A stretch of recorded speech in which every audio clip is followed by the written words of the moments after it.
सत्संग जी, प्रेम से कहना 78वां निरंकारी समागम।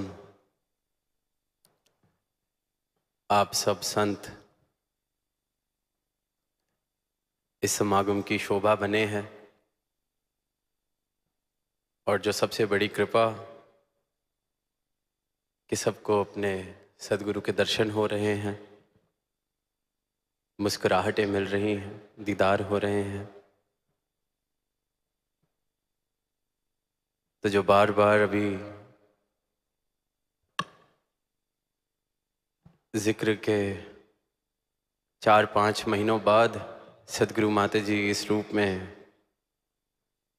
प्रार्थना दिवस वाले दिन हम सबके बीच शामिल हुए, तो वो जो भाव है कि ये साकार रूप में तो बेशक प्रार्थना दिवस वाले दिन दर्शन हुए, पर गुरसिख के जीवन में, गुरसिख के हर पहलू में सदगुरु निरंतर प्रतिपल शामिल ही रहता है। और फिर जहाँ शुक्राना बनता है कि ये जो प्रेम बख्शा है, दास भी सारी साध संगत को हृदय से शुक्राना ही कहना चाहेगा कि जो प्रेम आप सबसे इन पिछले चंद महीनों में मिला, निरंतर मिलता आ रहा है। पर जब ये 4-5 महीनों का जिक्र हो रहा है तो आप सब जी ने इतना प्रेम दास को भी दिया कि किसी भी प्रकार की ऐसी महसूसियत नहीं हुई कि कुछ भी फर्क है या दास अकेला है। तो आपके प्रेम ने वो प्रेम दास को भी दिए रखा। और ये जो प्रेम सदगुरु ने बख्शा है, दास अक्सर कहता है कि यही प्रमाण है भक्ति का, यही प्रमाण है जीवन में ब्रह्म ज्ञान के होने का। तो इन 5 महीनों में जिन भी स्थानों पर जाने को मिला, तो बहुत प्रेम पूर्वक भावों से स्थान स्थान पर महापुरुषों ने दास को कहा कि सदगुरु माता जी को कहना कि आई मिस यू, सदगुरु माता जी को कहना कि आई लव यू। तो दास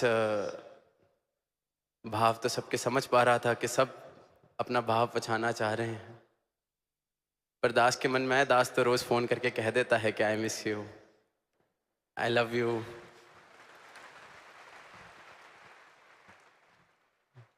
और जब भी किसी महापुरुष ने ये कहना, तो दास को यही लगता था कि चलो अपने साथ वाले के मैसेज के साथ आपका मैसेज भी दास दे देगा। और फिर जब भी कहीं से रवानगी होनी, तो प्रेम भाव से, भोले भाव से महापुरुषों ने कहना कि अगली बार सदगुरु माता जी को साथ लाना, अगली बार सदगुरु माता जी को साथ लाना। तो दास आज के दिन का ही इंतज़ार कर रहा था इस बात का जवाब देने के लिए, क्योंकि सबने कहा तो अब सबको उस मोमेंट में तो जवाब नहीं दिया गया। पर क्योंकि आज सारा ही परिवार शामिल है, समागम है, सदगुरु साथ बैठे हैं, तो दास ने यही कि जब सबने कहा कि अगली बार सदगुरु माता जी को साथ लाना, तो दास यही कहना चाहेगा कि लाने वाले ये हैं, ये दास को साथ लाएंगे आपके अपने, भेजने वाले भी आप सबके पास ये, और आगे आप सबके बीच अपने साथ लाने वाले भी ये। तो सदगुरु माता जी दास को साथ जरूर ले जाना।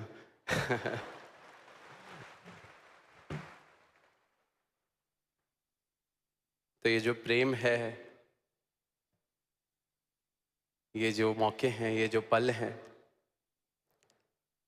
इनकी कीमत नहीं डाली जा सकती। एक एक पल इतना कीमती, जीवन इतना कीमती। और निरंतर ये जो बात हो रही है आत्मा मंथन की, बात हो रही है भक्ति वाले भावों की, बात हो रही है इस अविनाशी सत्ता को प्राप्त करने की, बात हो रही है परोपकारों की,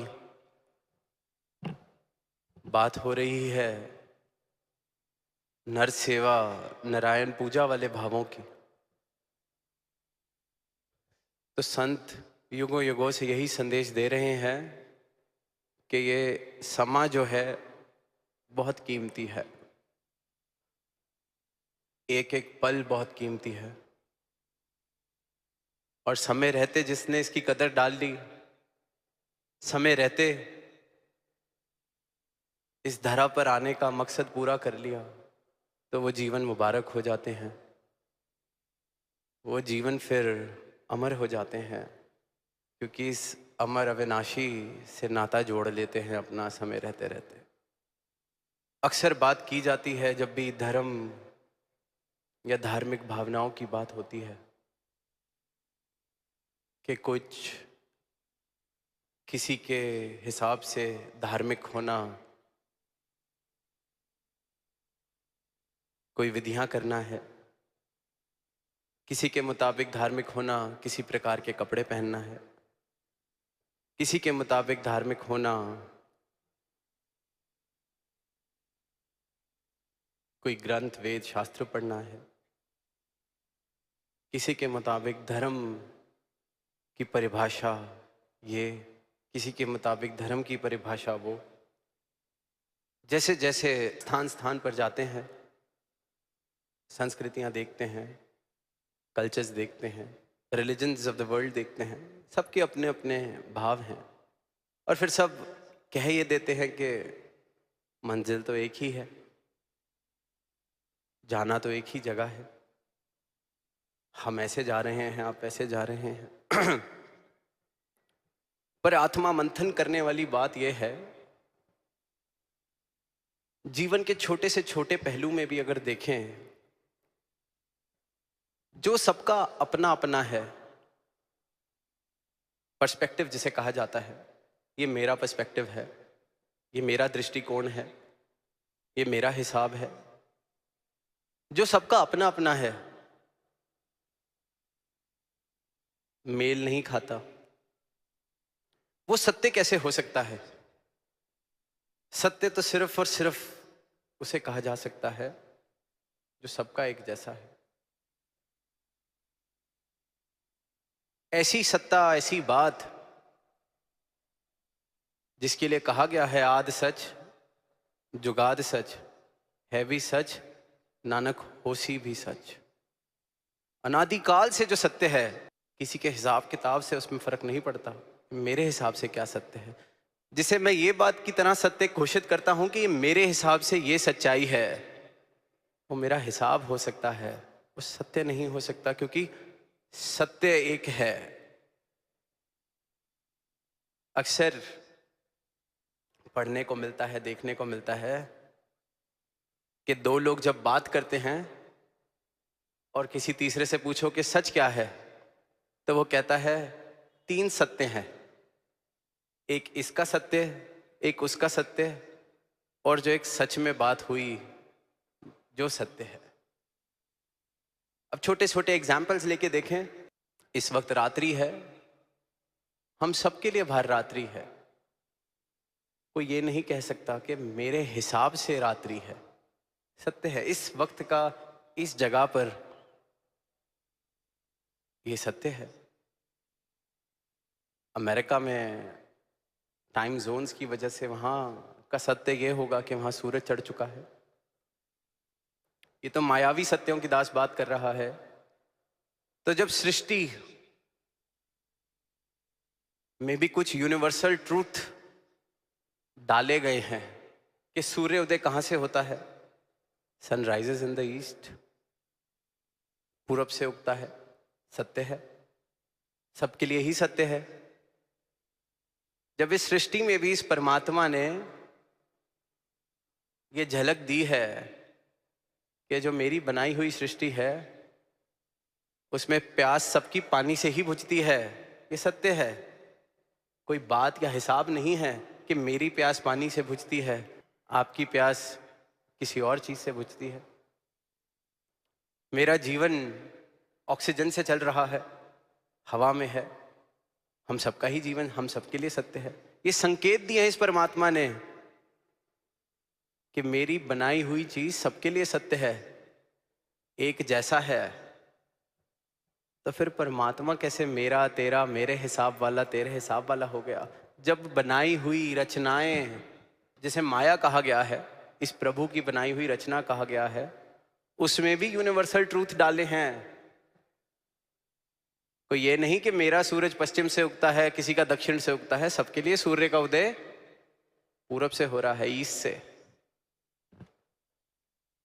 तो बनाने वाला कैसे किसी का पहाड़ में बस सकता है, किसी का गुफा में बस सकता है, किसी का मंदिर में बस सकता है, किसी का मस्जिद में बस सकता है?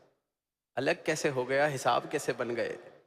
तो पहली बात तो आत्मा मंथन करने की सारी मानवता के लिए, कि जितनी चीजें हमने अपने हिसाब किताब से बनाई हैं वो परम सत्य नहीं हो सकती, क्योंकि परम सत्य जिसको भी बोध हुआ है एक ही।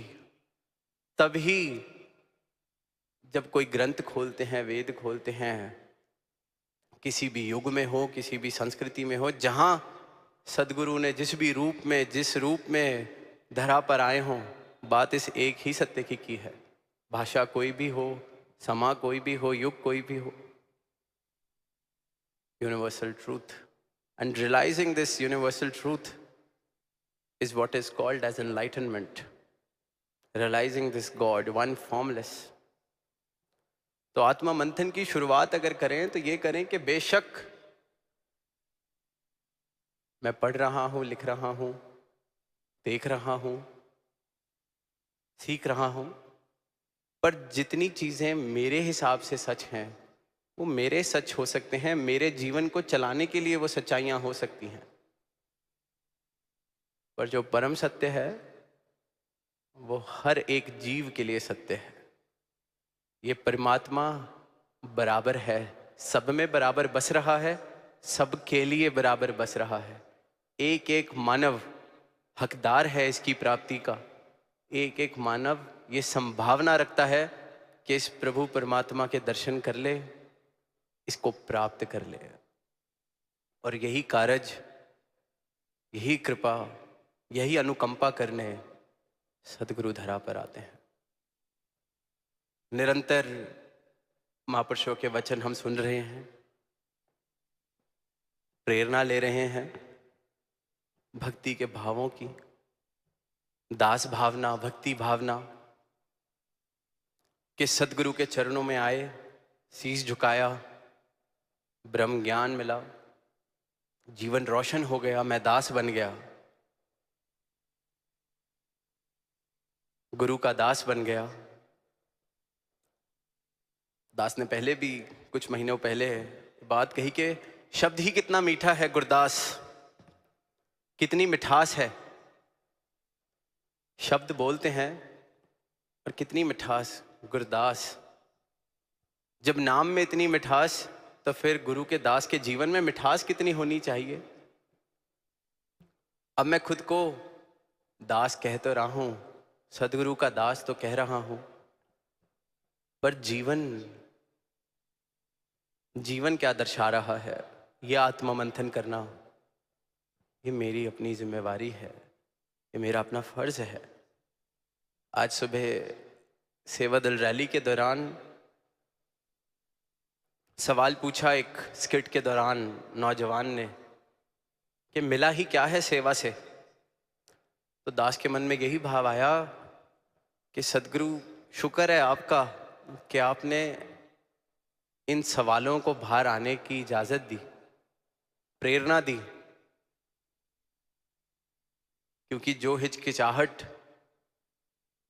में दब जाती है बात, वो जिंदगी भर संदेह बन के ही रह जाती है।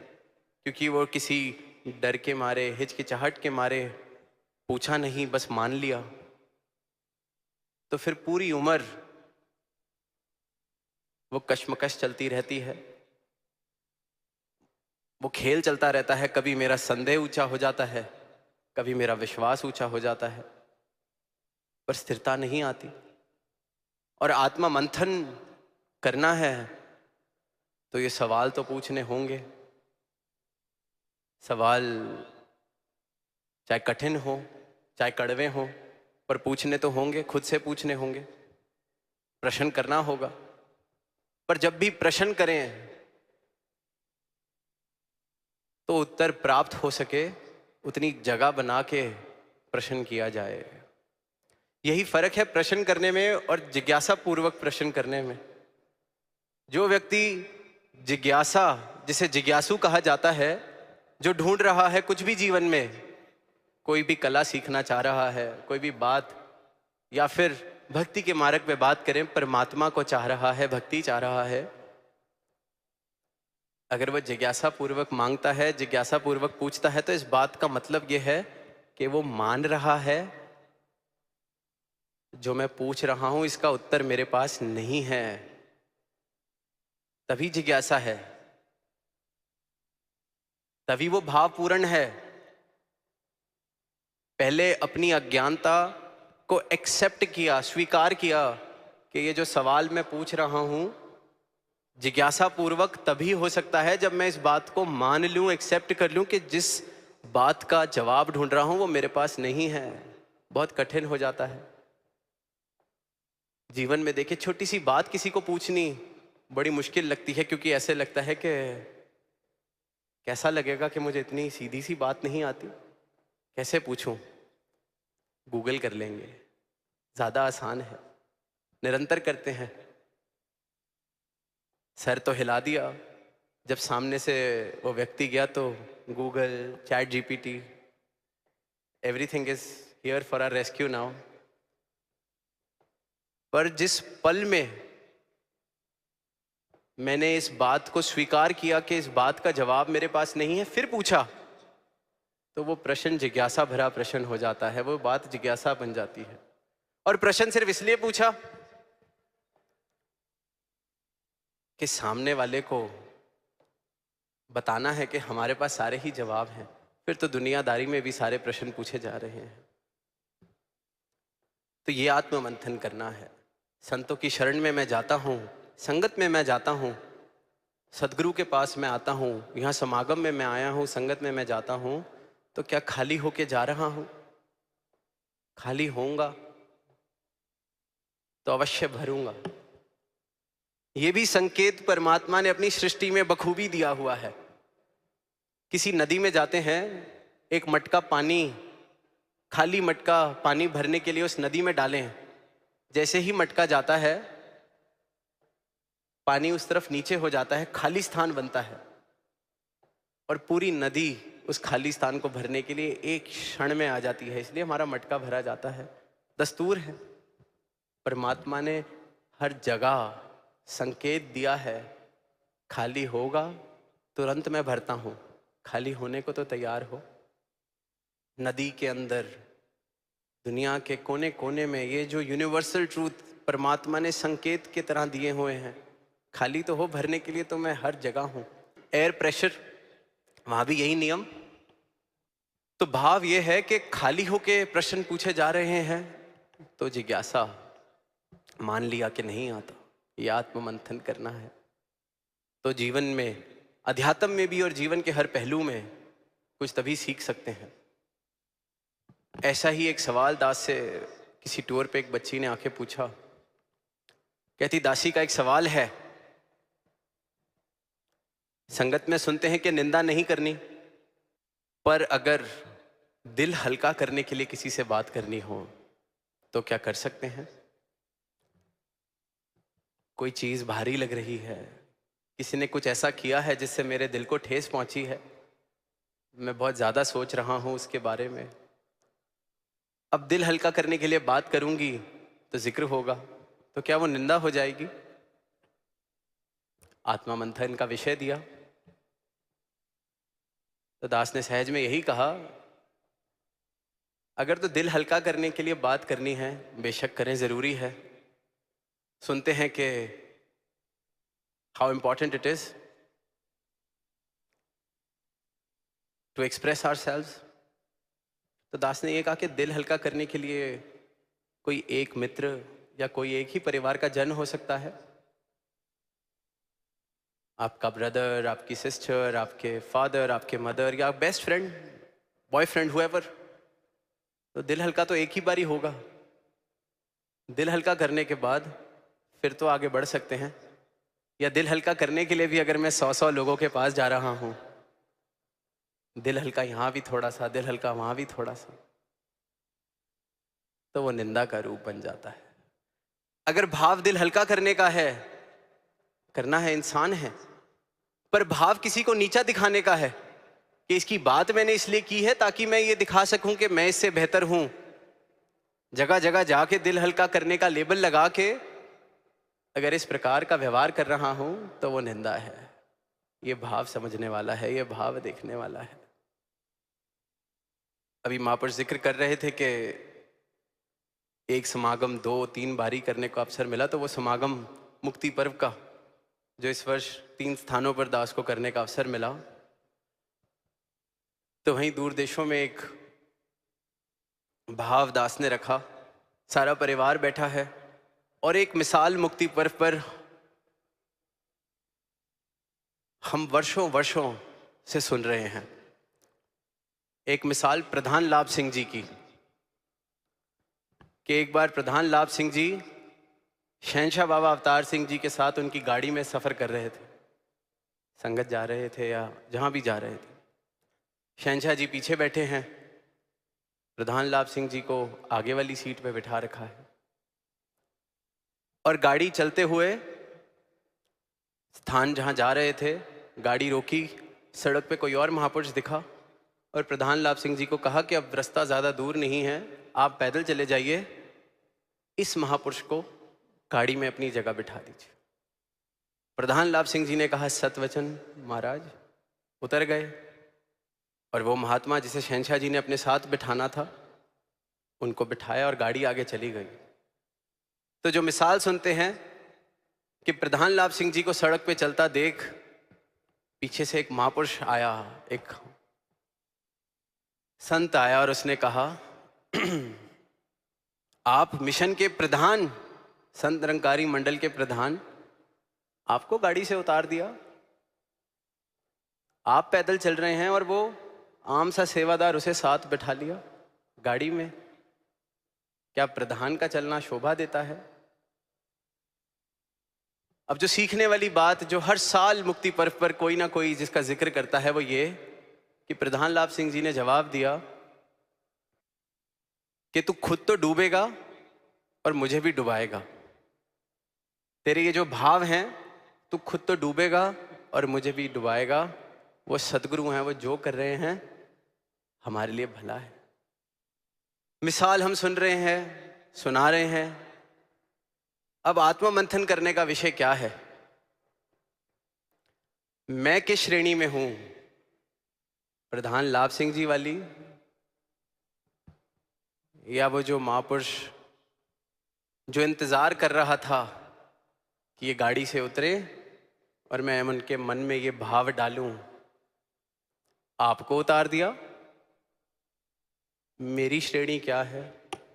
जब मेरे पास आके कोई मुझे ये कहता है, आपको पीछे बिठा दिया, अनथक सेवादार हैं आप, भक्त हैं आप, आपको पीछे बिठा दिया। मेरी अवस्था क्या है उस वक्त? क्या ये चेतनता, क्या ये भाव आता है कि महापुरुषों आप खुद तो डूबोगे, मुझे भी डुबाओगे? या मैं भी कह देता हूं, बात तो ठीक है, बात तो बिल्कुल ठीक है। आज संगत में वो एग्जाम्पल दिया कि थड़ा बना दो, थड़ा तोड़ दो, तो गाड़ी हटाने को ही जरा कह दिया। क्या मेरी गाड़ी को ही हटाने को कह दे तो मेरे साथ चलने वाला ये कह देता है, अरे आपकी गाड़ी को नहीं पहचाना, आपकी गाड़ी हटाने को कह दी? मेरी अवस्था क्या है? क्या मैं उस पल में जवाब दे पाता हूं कि महाराज मुझे बख्शो, आप तो डूबोगे, मुझे भी डुबाओगे? मेरी अवस्था क्या है? आत्मा मंथन इस बात का करना है, इस बात का होना है। पास नहीं मिला, एक ही पास मिला, साथ वाले को 10 पास दिए हैं। मैंने किसके साथ अपने आप को घेरा हुआ है? जो ये सवाल पूछने के लिए हमेशा मेरे आसपास घूमते रहते हैं। किस श्रेणी का संत मैं अपने साथ लेके चल रहा हूं, जो वेट कर रहा है? पास नहीं मिला, आपको नहीं जानते, आप तो परिवार हैं, आप तो अंथक सेवादार हैं, आप तो गुरु के परिवार से हैं, आप तो जोनल इंचार्ज हैं, आप तो फलानी कमेटी के मेंबर हैं। मैंने किससे अपने आप को घेरा हुआ है? ये आत्मा मंथन मुझे करना है। प्रधान लाभ सिंह जी वाली अवस्था भी नहीं है तो कम से कम इतनी आत्मा मंथन की आवश्यकता है कि कहीं आसपास ऐसे ही कंपनी, ऐसी संगति में लेके चल रहा हूं जो पल पल यही सवाल पूछ रही है। आपको नहीं जानते, आपको पास नहीं दिया, आपकी गाड़ी नहीं पहचानी, आपको नहीं देखा। तो ये आत्मा मंथन मुझे करना है कि कहीं मैं तो नहीं डूब रहा, या खुद भी जो डूबने वाले हैं उन्हीं के साथ तो नहीं घेरा हुआ मैंने। जिस कश्ती में तरना है कहीं उसी में खुद छेद तो नहीं कर रहा। ये भाव, ये चिंतन, ये मंथन शुरुआत, क्योंकि इस दर पर आ गए तो आज दास थोड़ी उस रूप की बात ही कर रहा है कि यहां आ गए और फिर ये बात, फिर ये भाव, तो क्या ही बात बनेगी। मिसालें दे देना, बातें धरा देना, चीजें कह देना बहुत आसान है, पर जो कहता हूं क्या जीवन चल रहा है? या जरा सी कोई बात हुई और सामने से मैं कहता हूं मेरा इन्ना भी हक नहीं बनता, मेरा ये भी नहीं बनता। संगति, भाव मिसाल सुलाने वाले ना हो, जीवन मिसाल बने। दतार ऐसी मेहर आप करो, ये जीवन हर गुरसिक का मिसाल बने। ये भक्ति जो आपने दी है इसकी संभाल बख्शो। एक कहानी पीछे पढ़ने को मिली। एक इंसान था गांव में रहने वाला। गांव में जो चीजें बनती थी, कोई कुम्हार कुछ बनाता या कोई और चीजें, वो उनसे इकट्ठी करता था और अपने गधे पर लाद कर एक शहर में बेचने जाता था। यही उसका व्यवसाय। बढ़िया जिंदगी चल रही, शहर में भी सब उसको जानते, 4-5 दुकानदार जिनके पास जाके सब कुछ बेचाता था। अब एक दिन ऐसे ही शहर में गया तो सामने से एक आदमी चलता हुआ आ रहा और उसने देखा कि आज इसके गधे के गले में कुछ बंधा हुआ है, चमकता हुआ पत्थर एक बंधा हुआ है। गधे के गले में कुछ अनोखा सा चमकता हुआ बांध के घूम रहा है। अब जिस इंसान ने देखा उसकी नजर परखने वाली थी, उसने देख लिया कि ये हीरा है जो उसने गधे के गले में बांधा हुआ है। जाता है उससे सहज में ही पूछता है कि गधे के गले में क्या बांधा है अपने?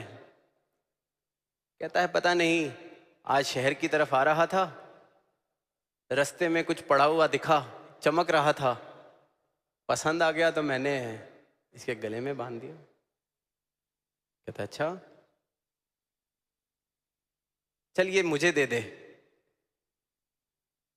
तुझे 10,000 रुपये दिए,